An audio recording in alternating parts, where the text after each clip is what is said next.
And a very good evening, everyone. Welcome into your box seat, brought to you in association with Woodland Start. Of course, another cracking night at the office for that outfit with Betters Delight. No less than 6 winners on grand final night were sired by the champion Betters Delight. Let's get to Michael Guerin, though, off the back of a terrific carnival. Michael, out of Alexandra Park. You're up in Auckland, of course, for the show tonight. Very good evening to you. Evening, Greg. Big hi to everybody. I hope your InterDom hangover has dissipated. What a wonderful carnival it was. Greg, I think it actually exceeded expectations both on and off the track. Heading into the carnival, I don't think too many of us expected to see a champion or a budding champion. As we're about to see, Greg, maybe we did get one by surprise. Here's the final stages of the $500,000 IRT Pacing InterDom final and the undefeatable Ultimate Sniper goes to AG's White Sox, Mark Shard, 2 lengths, Cruz Bromac winding up. Ultimate Sniper, AG's White Sox, Mark Shard through on the inside, Cruz Bromac, and late the fixer, 75 to go. Ultimate Sniper, this awesome equine athlete, he'll go through the InterDom Series unbeaten.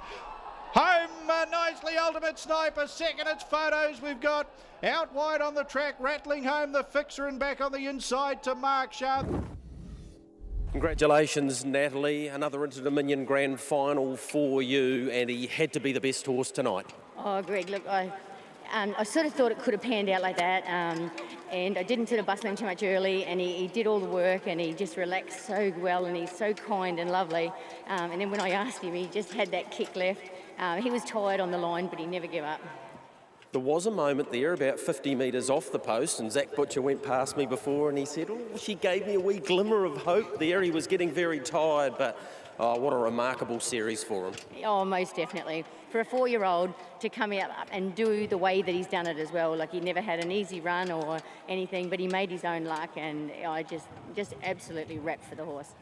Natalie, you've had a wonderful association with the InterDom through your superstar in Black Safake, but to win it with this 4-year-old and join another dozen who are able to achieve that, not many since the turn of the century, where does it sit for you?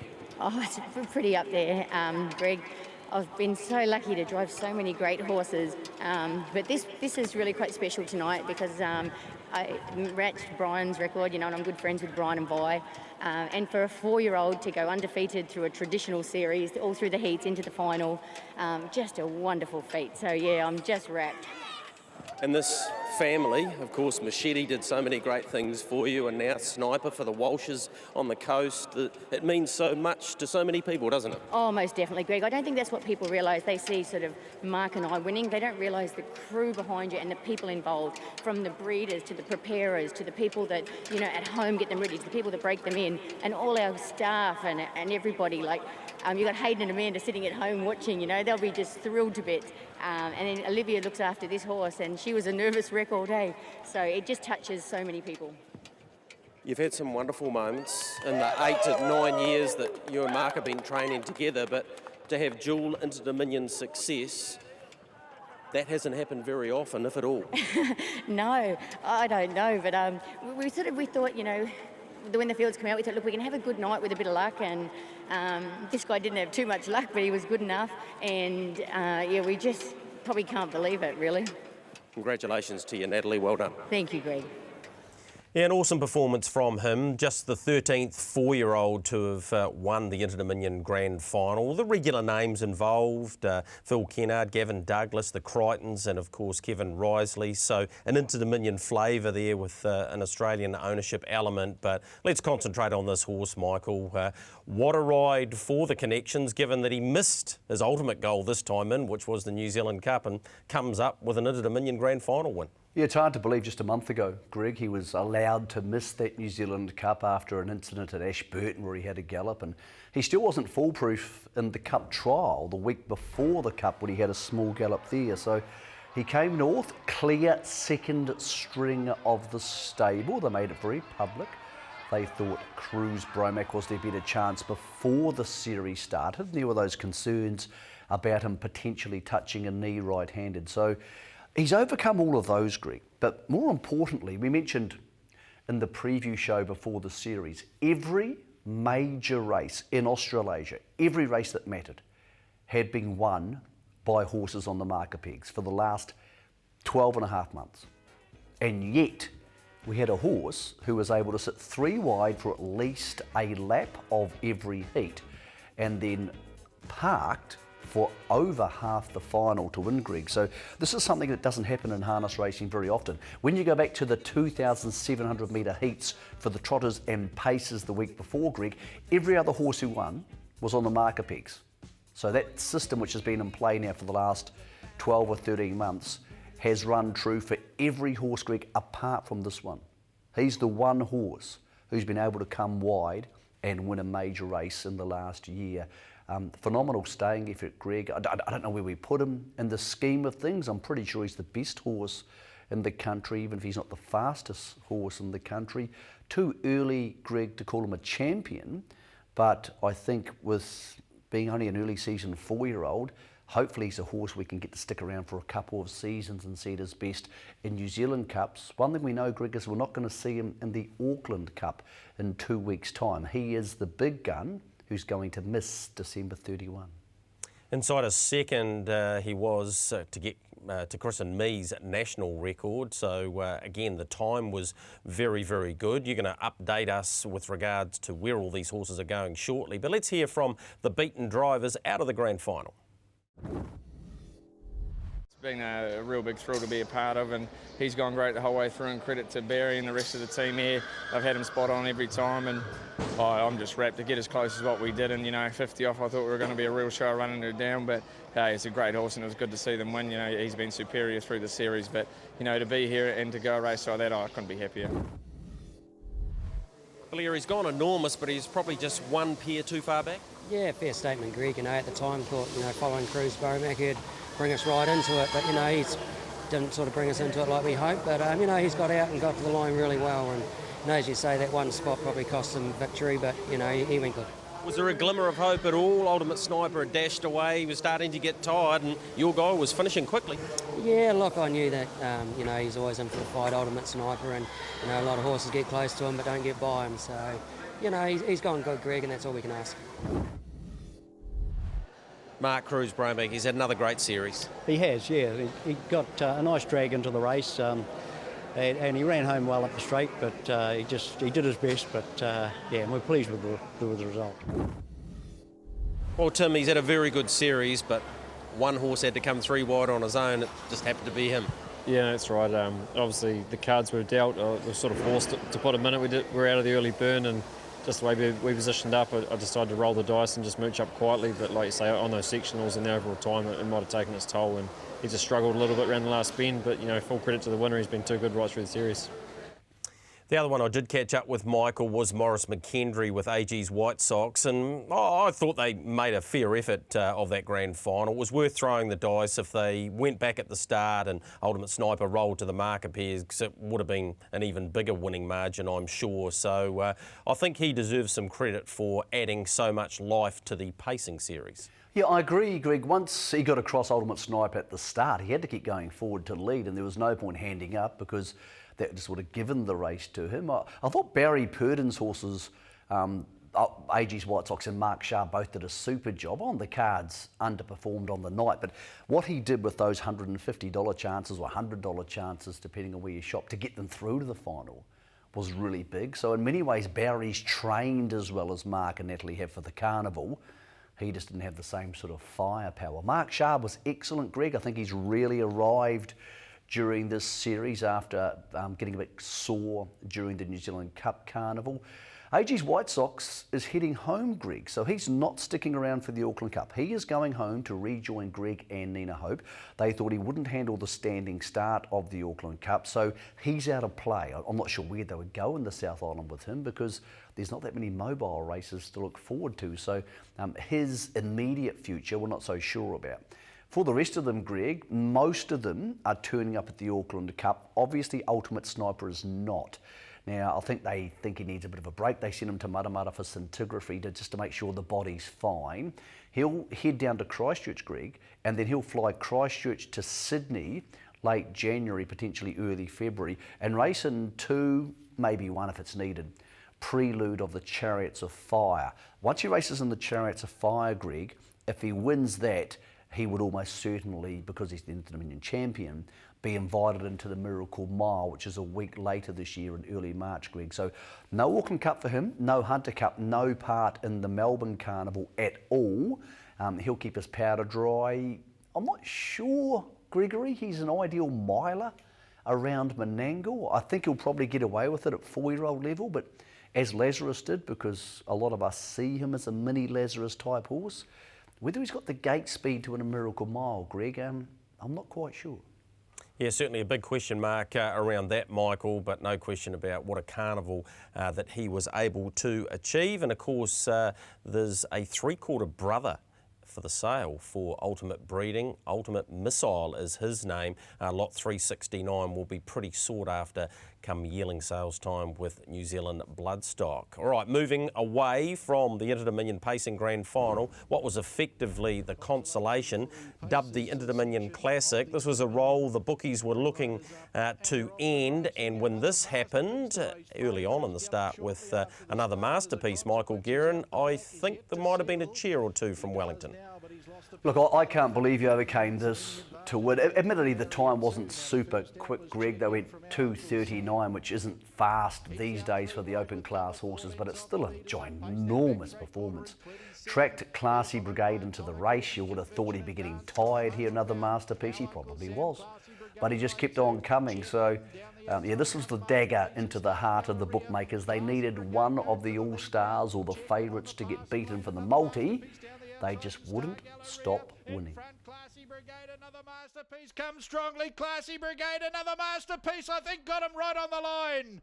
Another masterpiece in Classy Brigade, very, very tight. Former 2-year-old of the year, of course, downing a very brave Classy Brigade. He's had a very tough 6 weeks and gone some cracking races without winning, and this was another example of that. Win 9 at start 26, another masterpiece up over 400,000, Michael. And this horse at one point, his last win was July of 2018. He was actually on a drip and in danger of not being with us. So for him to bounce back and win this, where he goes to from here and what level he can get to, I guess it's all a bonus when a horse gets that sick.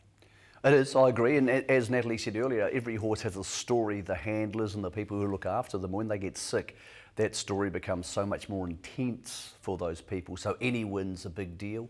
$40,000 race, basically the consolation.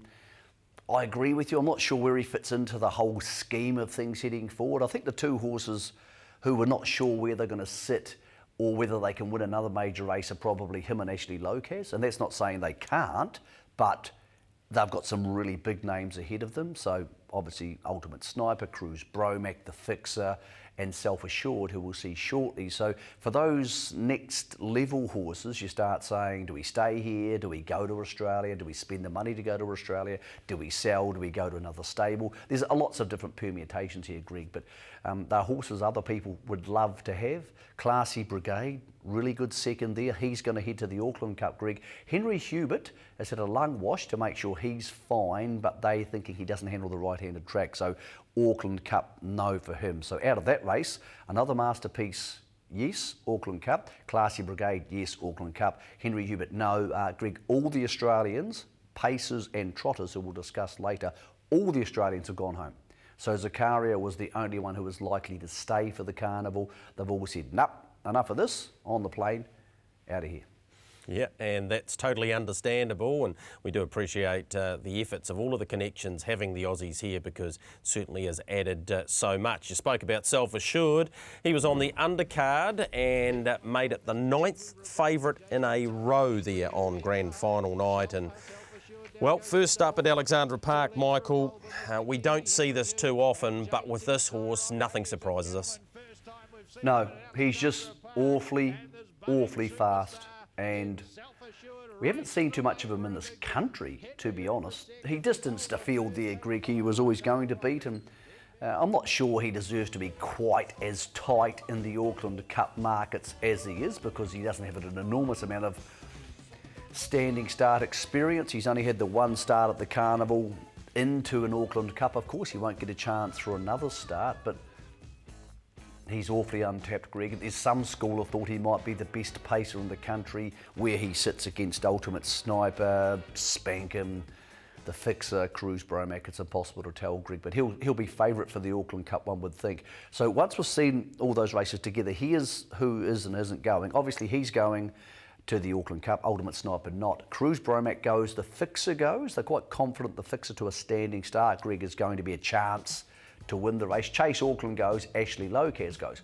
Spoke to Barry Purdon, yes, Mark Shard, and yes, 4 on the cards. Henry Hubert, doubtful. 888, Steve Telfer, very happy with how he's come through the carnival. He also will head to the Auckland Cup. Didn't get hold of Reedman, so I'm not sure about Star Galleria. And Zaccario, the only other one on that page, is heading home. So no Auckland Cup for him. So most of that page are yes, Star Galleria are known. Henry Hubert and Zaccario are no's. Flick across, self-assured $1.75, a little bit tight. If we can head across to it's the only page we've got, actually, Gregory, so that might be the only page you need, to be completely honest. I would suggest, Greg, you're going to have maybe 12 in the Auckland Cup. Steve Telford did say that Check-In could join 888, Gregory, in that race. So still a very good Auckland Cup, and an Auckland Cup where I wouldn't be taking $1.75 for self-assured, Gregory, over 2 miles from a standing start. Is there, in your mind, any chance a Cruz Bromack or a fixer can hold off the young brigade, or has the young brigade of these 4-year-olds, are they now ready to take over? Well, I think there's enough trepidation around his standing start manners because he's missed away in both of them, in saying that he's gone great afterwards, and one of those, he was a mighty third, of course, in the Ashburton Flying Stakes. So he wouldn't want to give Cruz Bromack or the fixer a start, I wouldn't have thought. And if one of those gets to the markers and he's got to make up 10 or 12 lengths over 2 miles, I would certainly be questioning that slightly, but there's no doubt the talent's there. And yeah, you're right, it is a decent Trillion Trust Auckland Cup to wrap up the 2019 year, of course. Okay, short break for us. When we come back, second of our InterDominion finals. It was for the Trotters, and the favourite backers had a nervous watch.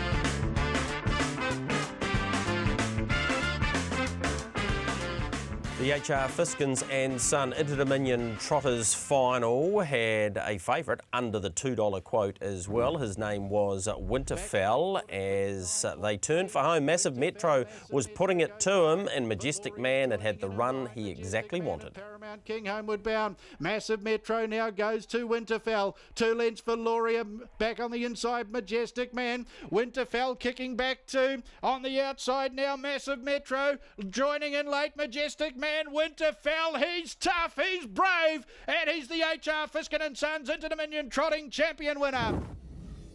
Congratulations, Mark. Dale's done it. The horse known around the stable as Dale Winterfell has defied all, even though it was a bit of a scary watch for most. Yeah, I had to nurse around the last corner, Greg, but you know, once he got round there, he trotted faultlessly, but you know, he had ground to make up again because he'd been headed by that stage by the horse on the outside. Let's talk about the early stages of the race. Majestic Man got out quickly. You pulled out to go around him. That was quite a scary moment. Yeah, well, it was I was taking a chance, but he wasn't just as relaxed tonight, and I thought maybe he's going to get keen and behind, and I thought Brad eased up enough where maybe he just didn't want the lead. Were you concerned about Majestic Man on your back, or Massive Metro, who, as you just said, headed you from the top of the straight? Yeah, well, concerned about both of them. You know, they're both really nice trotters, and as I say, he was headed turning in, so he had ground to make up. So he was quite tenacious to the line. Yeah, we've got to give this horse some credit, don't we? Because he has fought them off up the straight, and he's been a challenge training-wise. So there's a few people to thank for that. Yeah, absolutely, yeah. I mean, our farrier, Kerry Estris, has done a lot of work on the horse, and it's just really been a team effort. Hayden and Amanda's ridden him in the afternoon, so yeah, as I say, it's been a team effort where everyone's put something into the return. Trevor Casey's been with your stable for quite some time. He's had some good trotters, Stent and the like, and Paces and Lazarus, but now he's got an InterDominion. Yeah, absolutely. Yeah, he's had some great trotters, and so he's got some great mares that he's breeding off, and I'm sure we won't hear the last of Trevor as far as the big races are concerned. You've had a great result here tonight and great success in the InterDominion Trotters final. Congratulations to you, mate. Thanks, Greg. Yes, 7th driving success at InterDominion level, 4 with the Trotters, of course. I Can Do's it a couple of times, and Pride of Petite, one of her 2 wins. And look, it's hard to warm to Winterfell every time he goes to the races because you just don't know, Michael. And he gave hope to quite a few other runners in this year's final as well through his tendency to get rough in his gait. But you can't deny the fact he's won over 350,000 now, and he's the InterDominion trotting champion. And he's won over himself, Greg. Like, his natural inclination, can be to do things wrong at times, and we saw him in the final mucking around a touch. And very few horses cannot concentrate and can show erratic tendencies and still win these major races in either code. So he's done a super job. He's been incredibly well trained. You can tell Mark has eked every bit of ability out of him, but at the same time, because you naturally think to do that you need to buzz a horse up and get them super fit, he's also had to keep him calm. And that's been the key factor, Greg. Like, we saw him there a couple of times in the final looking to trot roughly or looking to maybe get over racing, and there's just been lots of ways he could find himself to get beaten. And yet, he's won 2 heats and a final, and he's been unlucky in the other heat. So this was a magnificent training performance. As he said, it comes down to shoeing and people riding him in the afternoon. I think it's a far better training performance than Ultimate Sniper, because maybe he was just too strong for the horses in the pacing division. In the trotting division, Greg, I think it was quite an even final. And look, well done to him. I'm not sure he's the best trotter they've got. I think maybe he's not. And right-handed's clearly his go. He's not going to head to Cambridge next week for the Flying Mile. That's on Tuesday. He'll stick around Gregory for the National Trot. But because he's not as good left-handed, I wouldn't be surprised if they don't take him to Melbourne either, Greg. So he's a horse who might be better suited to Anzac Cups and Roe Cups heading forward. One of the ironies of the races, all carnival have been talking, Greg, about the fact that Majestic Man's better suited right-handed, and his lack of tractability to go into the passing lane might have cost him the race. I'm not entirely sure it did, Greg, but that might have been the key. So ironic how sometimes you're expecting one thing from a horse. Winterfell, his manners not to be great. As it turned out, he was courage under fire. And Majestic Man, who we thought would love the right-handed track, Greg, probably cost himself the final. Yeah, he definitely did, steering problems wise, and of course Brad Williamson copped 5 days suspension and 500 up the straight as well. Okay, let's get to the beaten connections. Well, in the run you would have been feeling pretty good about life. Yeah, it was all looking good for most of the race, Greg. But at the end of the day, he's gone a mighty race, and you've got to take your hat off to Winterfell. He got the job done. What did Brad have to say post-race? Because he didn't appear to get round that last bend as well as what he has. No, he felt like if he'd steered straight, he would have been getting that sash around his neck, unfortunately. Well, that's disappointing, but in saying that, he's had a great series. Yeah. You can't take anything away from the winner, I mean, and I'm not, but he was cause of his own destiny, you might say, Greg, and just hanging in, and he was reluctant to go to the inside of the other horse. And, he finished, with a bit up his sleeve, unfortunately. Yeah, disappointing, but still a hell of a lot of merit. Oh, absolutely. Second in an InterDominion Grand Final, you can't be unhappy with that, and we're not. But it's a little frustrating, but you've got to take your hat off to Mark. He's won another one, and, one of these days he won't be there, hopefully. Well, he's gone terrific, Todd. Oh, he's gone huge, drawn the outside of the second row. We did get a lovely trip in transit, and it was probably good that Ants put the pressure on. We didn't have to make a move, so we just sat there, and I sort of eased Cherie out thinking we might be 3 wide with cover, and then she galloped, so we set out 3 wide the last 900. No, he's gone, massive. We hit the front at one stage and he just come to the end of it, but I'm really happy with him. Tim, for a horse of his experience, that was an awesome effort. You know, that's right, Greg. Obviously, hit the line well and nothing run past him, but we couldn't run past the first three. But, it was a great effort, and, just thankful for the owners and Robert and Johnny for putting me on, giving me a crack in such a race. It was a massive thrill. Turning in, did you think you were going to get an even bigger slice of it? Yeah, look, for a moment, yeah, he did travel the bend really good. Like you say, we got a nice cut into it, and like you say, it was just hard to pick those other three up. But, he might have peaked on his run sort of halfway up, but, great run all the same. Well, that just never panned out for you.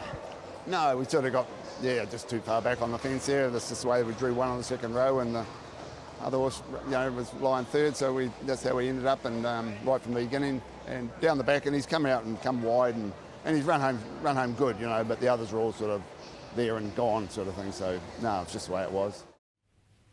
So they were the beaten connections. The one we didn't catch up with, Michael, were the Markula team. Obviously very disappointing. Not really much they could say, though. He didn't appear to trot as well, and obviously getting wide on the track and Todd Mitchell easing him out. It's certainly nothing untoward there, but he just got unbalanced and he rolled into a gallop. And that was a shame for the final because he had so much to offer. Whole carnival just didn't go his way. There's this barrier draws and getting back on the inside and not the right runs. I think there's a good race in Markula somewhere over the summer, Greg, but it's going to get tougher for a reason we're about to see. Let's just go back through another couple of horses though. Majestic Man, I think if he'd taken the passing lane instantaneously when it was presented, Greg, he might have won, but he actually had enough time to get there. So it wasn't like he was, blocked all the last 50 metres. He was slowly getting there, but he had enough time to get there if he wanted to. Massive Metro was absolutely massive. Valoria really good, and I think he's a horse who heading forward might be even a bigger force in the open class racing. And Temporale just got behind the wrong horse. There was nothing Tony Hurley could do. It just didn't go his way. Paramount King also had a gallop early on. So there's plenty of horses there, Greg, who have chances to beat some of these other horses. Whether they can beat the next horse we're about to show you is another matter. But Greg, I think with all this All-Stars domination stuff, we also need to be realistic. Like, Mark Shard's no champion yet, and he pushed Ultimate Sniper to half a neck. Majestic Man's a horse who's been beaten a lot, and he pushed Winterfell to a neck. So I think, Greg, these horses aren't unbeatable. Sure, they're winning all the time at the moment, but you put other horses one spot closer.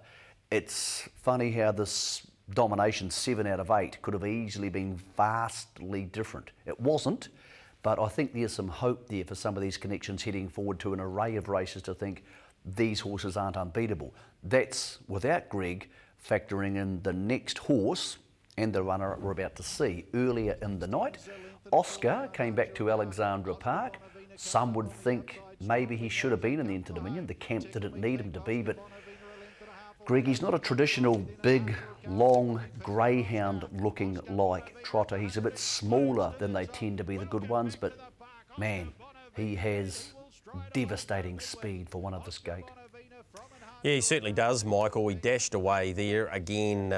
The difference from him, I suppose, to Self Assured was we knew that he'd go this way around because he'd already been to the park and had been a winner, but he couldn't have been more impressive. Tell you what, his stablemate, the runner-up in Hansel Calm, I wouldn't say he was equally as good, but gee, there was some merit in that. Tickle Me Pink had parked him out throughout, and Natalie went back to the inside and was able to get past the Harness Jewels winner, of course, as a 3-year-old. So there was a lot to like about Hansel Calm as well. Well, if you take Oscar Bonavina out of that race and Hansel Calm sat parked outside the Jewels winner and beaten it, and you go, wow, that's awesome. And maybe it was. But Oscar's casting a pretty big shadow over things heading forward. So, Greg, we've also run all the connections of all the major trotters, and here's where they're going. We'll start with Oscar Bonavina. Oscar Bonavina heads to Cambridge next week with Hansel Calm. That's the Twilight Meeting, Cambridge, Tuesday, Flying Mile. Then he'll head to the National Trot. So Oscar and Hansel Calm go there. Winterfell, no Cambridge, yes National Trot because it's right-handed. Tickle Me Pink out of that race, by the way, dropping back December 31, no National Trot to the support race on the day. Paramount King, no Cambridge, yes Auckland, December 31. Temporale, Cambridge, yes. They will be joined by Massive Metro, Greg, the stablemate for the National Trot. So the National Trot's turning into a really, really good race. Valoria is a yes, and potentially Woodstone, who's going to trial this week to head to the National Trot, Greg. So plenty of depth there. The two Australians go home. So Cambridge get to keep their money. There'll be no bonus free flight home for the first Australian home at Cambridge in the Flying Mile because none of them are going to be turning up. And then we have a couple of the others who didn't make the series for one reason or another. Le Monde won't be on his home track next week, Greg. He has a stress fracture. They gave him scintigraphy. They found a stress fracture next season now for Le Monde. So that sort of fell through the cracks a little bit. Really disappointed for Ross Painter and Charlie Hunter there. And Credit Master, Greg, who was in the series and scratched, Andrew Neil advising me last night, they're still struggling with an infection for the horse. They were thinking, miss the series, come back through the summer. They're thinking Credit Master could be further away from the races than that, Greg. So Credit Master, no, for the remainder of the summer. So that brings us to the National Trot. Here's the market for that. As mentioned, by the way, Mark Cooler, he goes Cambridge and National Trot, Greg, and Majestic Man the same. Cambridge and the National Trot. So Cambridge is really, really good. The National Trot is absolutely outstanding in depth. But key factors here, Tough Monarch, no. King's Landing, no. Le Monde, no. Forget the price tag, I would suggest would be doubtful. But Greg, the first 1, 2, 3, 4, 5, 6, 7 there will be heading to the National Trot, which you could make the case, and it seems pretty obvious to me, Greg's actually now going to be stronger than the Inter-Dominion trotting final because it's most of that field plus Oscar, plus Enhance Your Calm. Bonnie Highlander has been retired. Monty Python heads home and he'll be heading to Omakau on the 2nd of January for the Central Otago Trotters Cup, Greg. So heavyweight hero would be doubtful to come back up too. He's in at Addington this Friday, I believe, Greg. So that's a mouth-watering clash.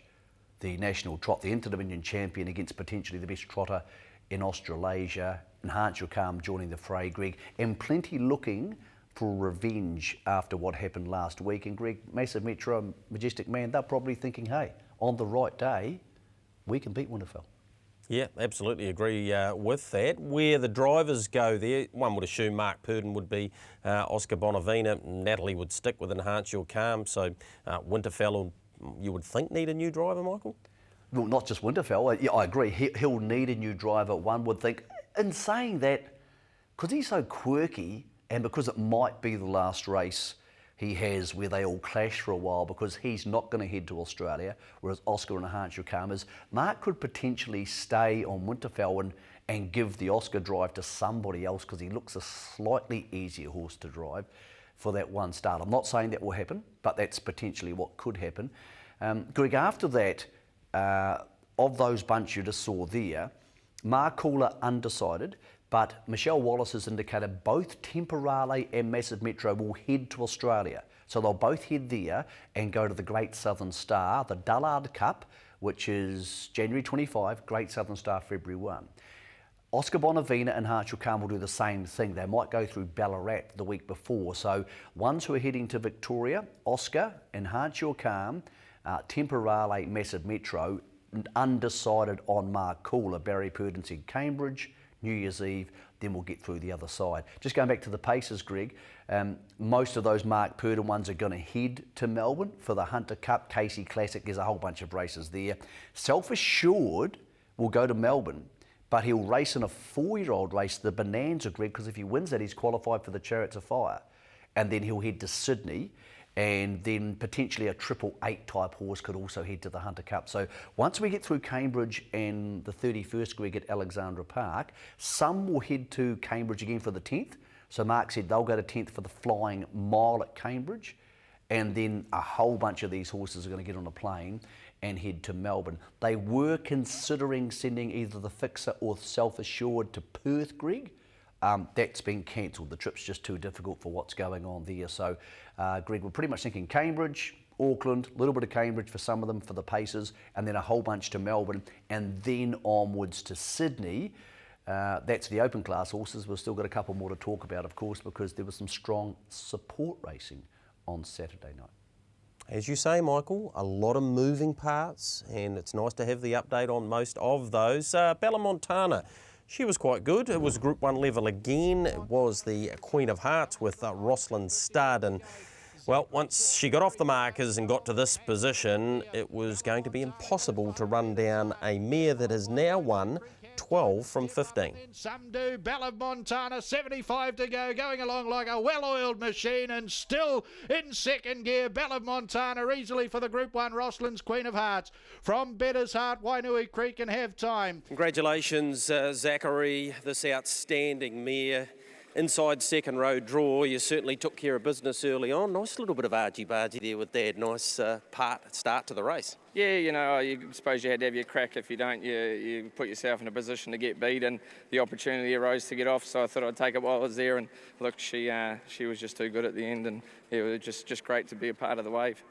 Hasn't she become so versatile? Last week you were able to sit parked, now you're able to work around, get the lead and back it off, and gee, when you ask her to go, it must be an awesome feeling because, man, she's fast. Yeah, you know, last week she got up and picked a bit up about the 600 and really started trucking where tonight. Didn't take to the 300, but I tell you what, when she got going, it just seems effortless to her, you know. And it's just great to be a part of, you know, the whole Barry Purdon team, all the boys that put in all the hard work, and Barry gets her spot on every time. Dean always puts his faith in you, and he never says anything. He's happy to be here, and look, just to be a part of a mare like her and what she's done, I'm very, very privileged. It's never fair to compare horses of different eras, and you've driven plenty of nice young ladies through your career, even though you're only in the early stages of that. Have you driven one that's faster, though, point to point? No, I was actually talking to a few people the other day, and even bringing in the boys and the likes of Maxim and those horses, I've probably put the statement out there, maybe a bit too early, but she'd have to be the best horse I've driven. There's been times there where you thought she might got beat, but she just shows up and she just keeps winning. So that's all you can ask her to do. And like I said, it's just great to be a part of it all. It doesn't come along very often, but when it's here, you just have to enjoy it and be thankful. Zachary, you've got a mortgage these days. You need to keep on winning as well, and you've just taken out the Group 1 Rosalind Stud Queen of Hearts. Congratulations. Thanks very much, Greg. Yeah, she's a brilliant mare, isn't she, Michael? And so versatile. What I want to know now is, where does she head? Have you got the info on that for us? Yes, I have. She heads to the Free-for-All, Gregory, on New Year's Eve. So she won't head to the Auckland Cup, and there's no need to head to the Auckland Cup with her. So Free-for-All.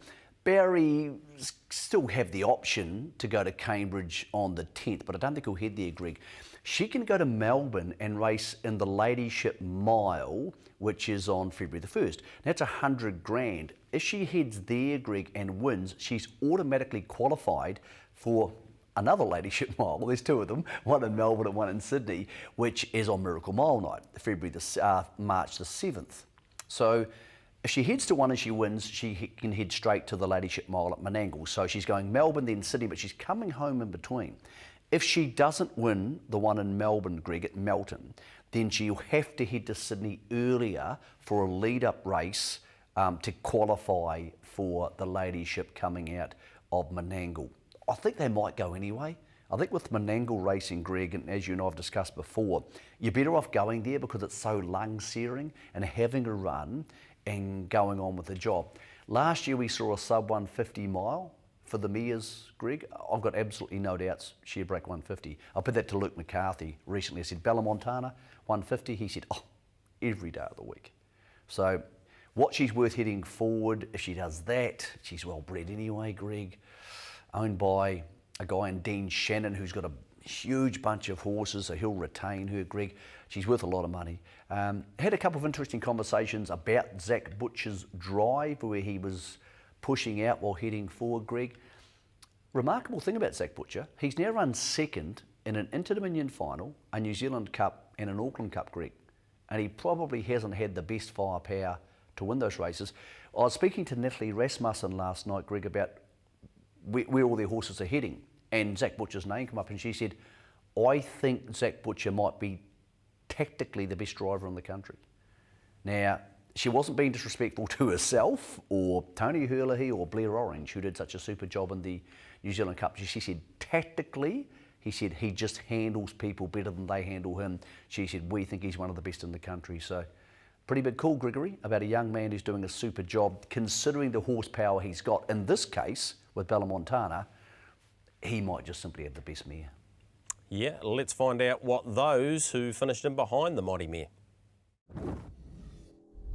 Oh, you got to be wrapped with that. The Baggeries will be over the moon. Yeah, they will be. Great for Uncle Pete and the team at home. So, like, she came up last year and she had no luck the whole series. So today, the third last week, and second tonight, we're wrapped. Yeah, look, it's a Group 1 placing. She was already worth a whole lot of money, but the filly or mare that beat you, Bella Montana, she's a bit special. So a great effort.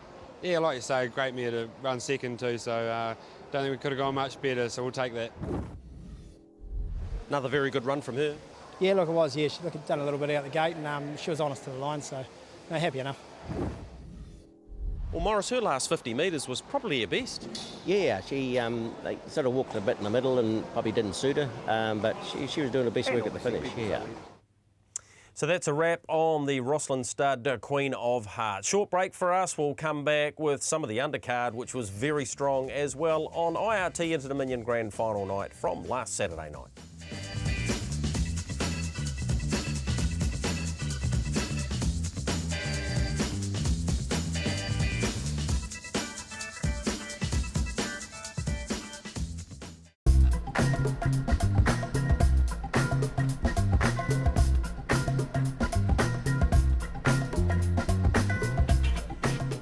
Welcome back into your box seat, of course, with Woodland Stud, 46th running of what used to be the Ladyship Stakes. Of course, it's named in the honour of a great man, Peter Brecken, and it's the Caduceus Club Stakes. Was at Group 1 level, and the same three turning for home were in the fight. There was a storming late finish from a filly with enormous ability, Stylish Memphis, but Amazing Dream just keeps on a-going.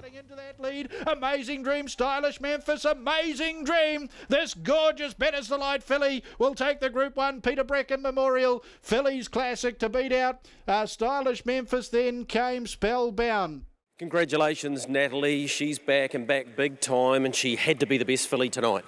Oh, she did, Greg. They were sort of going really hard early, so it was just nice to pop in. She can get a little bit aggressive herself as well, so I just moved late in case she got aggressive. It wouldn't take too much out of her. Yeah, she looked to get a little bit rough in her gait, but that's just her. She doesn't like to let other horses get in front of her. No, she certainly doesn't. No, she's a bit of an angry little ant, but I think that's what makes her so good. When you did ask her to really sprint, though, at the top of the straight, she took off and she wanted to find the line. Oh, she did, Greg. Look, she's a lovely little filly. She always tries hard. I think without our other Sweet on Me here, she's probably the benchmark filly now, and it's lovely to see her win these races.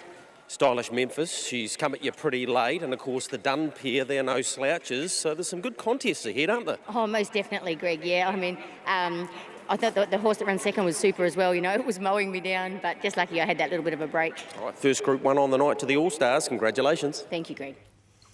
Yeah, she's very good. She's now got a 50% winning strike rate, Michael, and with no Sweet on Me, Natalie's absolutely right. She's the top of the pops, but a little bit like some of those InterDominion finals, there's still a fair bit to write about this section because they're getting closer to her. They are. Look, the thing she's got which makes her so hard to beat is she can obviously work in her races, Greg. So if she draws a second line, she can just balance up, even though she was off the front line there and she balanced up, and then just come around and sit park when she feels like it.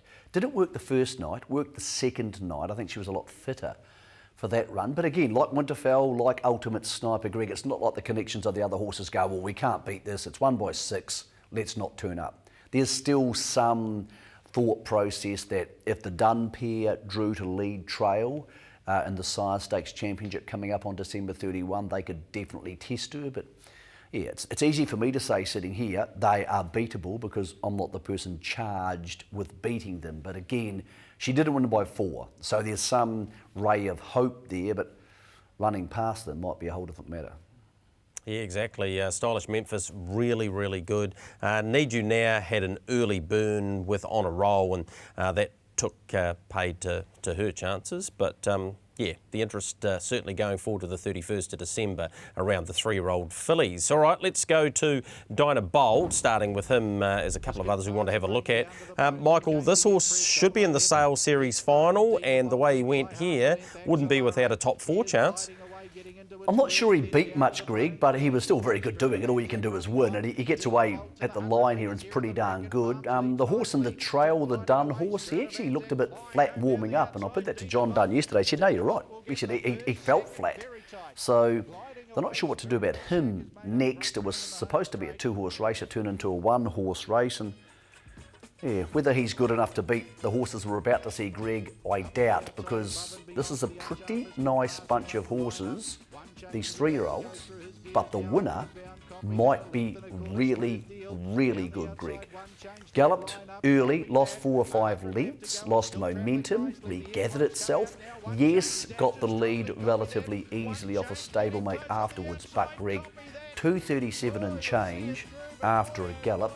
Copy that might be a really good horse. We're not going to know how good for a while because he's not in the sales series on New Year's Eve and he's not going to head to Australia. No derbies for him there.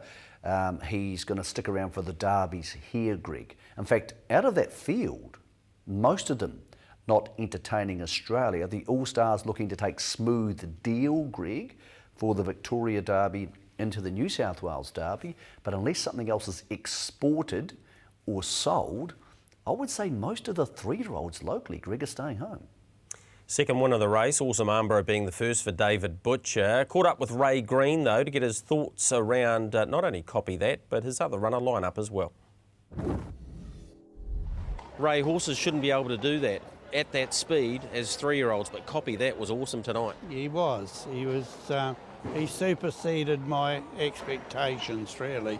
When I saw him make that faux pas on the first corner, I thought we're done and dusted, but yeah, he was good enough to come back and do the business. All right, certainly gives you some confidence going forward, and he's still got a few things to iron out, but he's clearly a very good horse.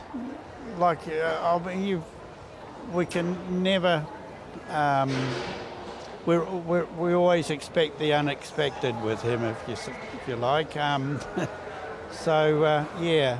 He's classy. Yep, certainly plenty to look forward to there. What about line up? He burnt early to get the lead and battled on solidly enough. Look, he went good, and like Anthony said, he got lost on the corner, but he was coming on at the finish. So, yeah, it all looks good for him for the 31st. Yeah. Subject, we need a good draw, and as we all do, everybody does. So, yeah, we're hopeful for that.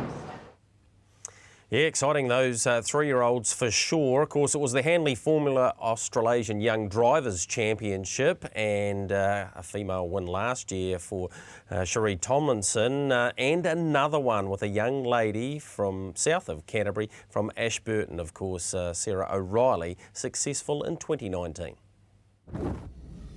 Sarah, firstly, congratulations. You're officially the Australasian Young Drivers Championship winner. How does it feel? It feels amazing because I never thought that I'd win anything like this, and I never thought it would happen this early on. You've had a wonderful week. It started way back at Methven. You didn't get off to a very good start. Went to Addington, you ended up running a place there, and then what turned it all round was the first night of the Manawatu Carnival. 2 winners in a second. It really bolstered your chances in the series. Yeah, I had a great run at Manawatu. I got 3 seconds there and 2 winners and a 4th.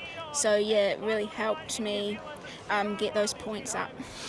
Going into tonight, and when you were 11 points clear going into tonight, you're on a $41 shot in empty pockets, and he's not the easiest horse to drive. And understanding your first drive at Alexandra Park, you've driven here in the kids' carts. How were the nerves driving empty pockets tonight?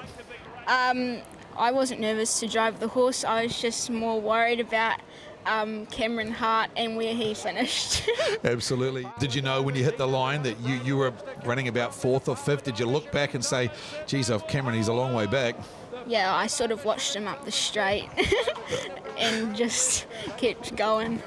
My mum and dad have been a big part of me in this industry, and especially my dad, because he taught me everything that I know, and Sam Otley has been really good to me, like giving me advice and stuff, and all of my other employers that have given me a job and drives, and all the other trainers that have given me drives, because it means a lot to me that they put me on their horses to give me experience so that I can get these opportunities. Absolutely, Sarah, you've done a wonderful job. You're obviously driving really well. You've achieved something that a lot of young junior drivers always wanted to do, and that is to win an Australasian Young Drivers Championship. It'll take you places I'm sure that you've never been before. Congratulations for tonight and all the best in the future. Thank you very much. And the third Kiwi female, Lauren Pearson, back in the late 90s, Cherie Tomlinson last year, and now Sarah O'Reilly to take out the Australasian Young Drivers Series, and she won comfortably from Cam Hart, who won the first 3 heats, of course, and the defending champion. Nice effort there by Cherie Tomlinson, a top 3 finish. Sticking with the Inter-Dominions, what about the kids' karts? We had an opportunity to see them as part of the series, and Devon Towers from Taranaki was successful taking it out. Congratulations to you. An awesome series it was for the young people, and the future of the sport is secured when we have Australasian participation at an Inter-Dominion series. What about Ange Mugford? She not only achieved her first winning drive, but she trained this winner as well. A massive day at the Mott and a massive prizes round for night lights, and I know this meant plenty to Ange. Viewfield Dream and Starlit Kiwi. Nightlights took over. Bailey's Diamond to the 220 gets up the inside. Out wide Viewfield Dream for today. Smooth Debate getting through. It's Bailey's Diamond driving through to take the lead. Viewfield Dream for today out wide, and Nightlights still keeps giving the middle. Nightlights has the lead. Bailey's Diamond inside. Nightlights, it's a boil over. Nightlights beat Bailey's Diamond for today, and Viewfield Dream. Yeah, so congratulations to you, Anne. She loves her horses, and she would love that moment, I am sure. Big moment for her, win number 1 as a trainer and driver. We talk about the Australian Carnival's upcoming, Michael, on Inter-Dominion Grand Final night. It was appropriate that Tiger Tara resumed, but he didn't win. It was a decent field there at Menangle. Ultra Orlando won, still in the ownership of Mrs. Taylor Evans and, of course, Jenna and Robert Dunn. And Myfield Marshall stormed home here, and Tiger Tara gave a sight, but he must be improved by this, Michael.